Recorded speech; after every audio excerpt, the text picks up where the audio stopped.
દોસ્તો, ગુજરાતી ગઝલના સંગીતમય આગમનના અવસરને આપ સૌ શ્રોતાઓનો પ્રેમભીનો આવકાર મળવાથી આનંદ પ્રસરી ગયો છે. ગુજરાતી ગઝલનું આ આમંત્રણ આપણે સૌએ સ્વીકારી આપનું સર્વસ્વ અર્પણ કરીને આજે ગુજરાતી ગઝલ, નઝમ અને ગીતને સંગીત અને રજૂઆતની દ્રષ્ટિએ તેમજ ચાહકો સુધી પરમ કક્ષાએ પહોંચાડવાના આપણા અરમાન પૂરા થયા હોય એવી લાગણી થાય છે. અને એ માટે મારા પ્રિય શ્રોતાઓને ખૂબ ખૂબ અભિનંદન. અભિનંદન એટલે આજ સુધી પ્રસિદ્ધ થયેલ મારી ગુજરાતી ગઝલોની કેસેટ્સમાંથી આપ સૌની અત્યંત પ્રિય એવી કેટલીક ચુનંદી રચનાઓનો ગુલદસ્તો.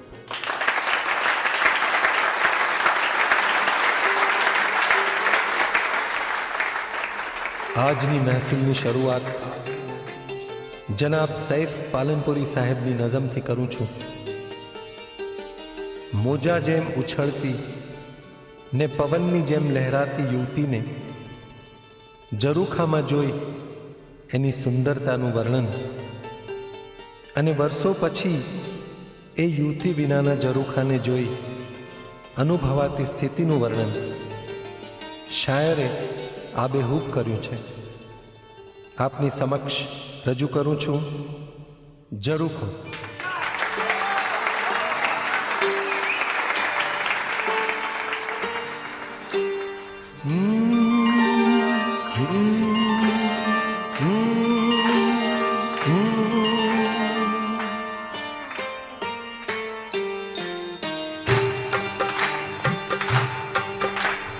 શાંત ઝરૂખે વાટ નિરખતી રૂપ નિરાણી જોઈ હતી.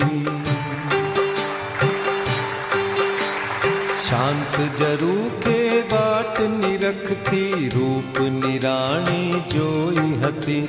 મેં એક શહેજાદી જોઈ હતી. એના હાથની મહેંદી હસતી થી, એની આંખનું કાજળ હસતું તું. એક નાનું સરખું ઉપવન જાણે મોસમ જોઈ વિકસતું તું. એના સ્મિતમાં સો ગીત હતા, એની ચૂપકીદી સંગીત હતી. એને પડછાયાની હતી લગન, એને પગરવ સાથે પ્રીત હતી.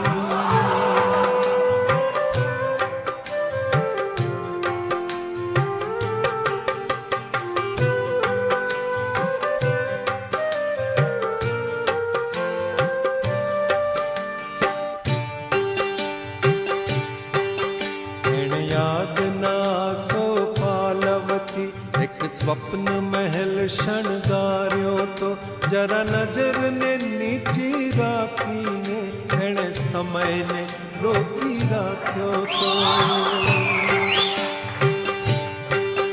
એ મોજા જેમ ઉછળતી થી ને પવનની જેમ લહેરાતી થી. કોઈ હસીને સામે આવે તો બહુ પ્યાર ભર્યું શર્માતી થી. યૌવનની આશીષ હતી, એની સર્વ બલાઓ દૂર હતી.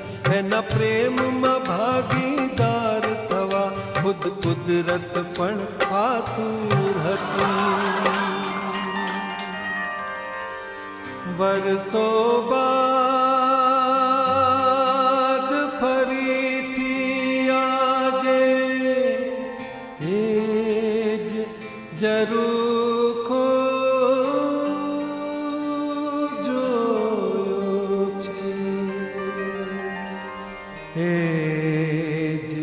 ઝરૂખો જોયો છે.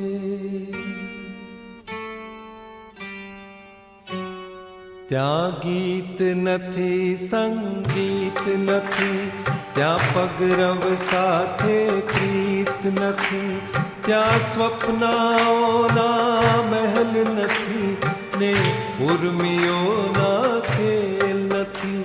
બહુ સૂનું સૂનું લાગે છે, બહુ વસમું વસમું લાગે છે. એ નહોતી મારી પ્રેમિકા, એ નહોતી મારી દુલ્હન, મેં તો એને માત્ર જરૂખે વાટની રખતી જોઈ હતી. કોણ હતી એ નામ હતું શું, એ પણ હું ક્યાં જાણું છું.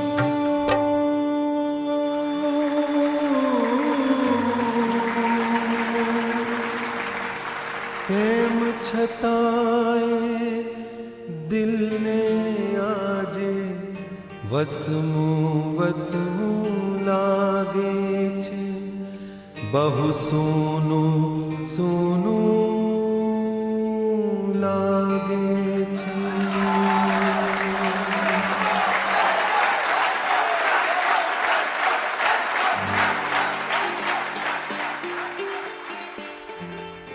પરંપરાના અતિ સિદ્ધહસ્ત શાયર, ગઝલ સાહિત્યના ઘરેણા સમ જનાબ ઘાયલ સાહેબની ગઝલ, અને એ પહેલાં એમનું જ એક મુક્તક રજૂ કરું છું.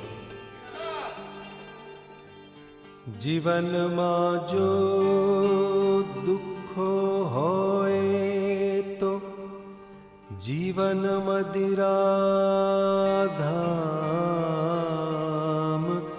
થઈ જાય. આ દિલ સુરાહીને નયન જામ થઈ જાય.